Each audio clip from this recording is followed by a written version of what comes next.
favorite for lunch tomorrow, and I thought I'd share the recipe with all of y'all. This is a quick crock pot meal. I already have my liquids in here. I've got 2 cups of tomato sauce. I have 2 tablespoons of Worcestershire, and I also have 6 cups of beef broth. Now I'm adding vegetables. We like our meats, our soups really chunky in our house. This is going to be a beef and lamb stew. I've got carrots, potatoes, and celery in here. So we're looking at 4 stalks of celery, 3 large carrots, and 5 potatoes. I use golden. Of course, you can use Idaho or something else, but I just prefer golden. So I'm adding that to my pot.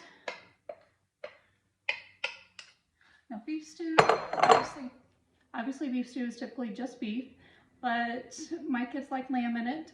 So I'm doing half and half. I use leftovers of pot roast. I've got about 1.5 cups of that, and about 1.5 cups, or I'm sorry, about 2.5 cups of the lamb, and about 2.5 cups of the pot roast. You're going to want at least 2 to 3 pounds of meat. So I'm adding that in here as well.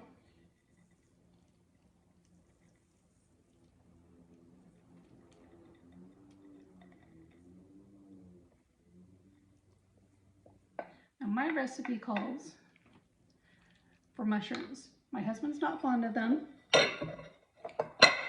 so I tend to leave the chunks bigger to make it easier for him to pick them out. The majority of my family likes them, but not everybody does. So we're looking at about 8 ounces. I just quarter my mushrooms. You can use white, you can use portobello, it really doesn't matter.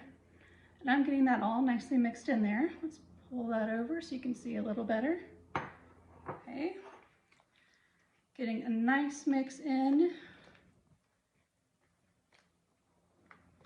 And then we're going to add our herbs and spices. Now this is a pretty basic recipe. I'm not doing anything really fancy.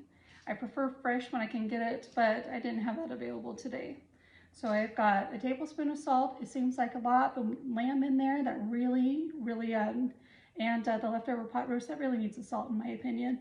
I have dried thyme, a teaspoon of that, and a teaspoon of dried rosemary as well. Again, I prefer fresh, but it's not always available. So I'm just going to stir all of that in. Oh, and almost forgot my garlic here. Again, husband's not a huge fan of that. You can definitely go up on the garlic powder if you want to, but I have a teaspoon of garlic powder.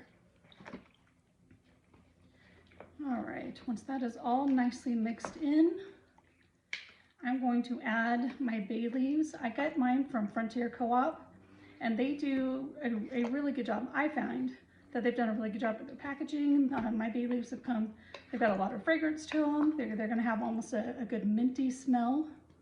And I'll be adding 8 of those as well.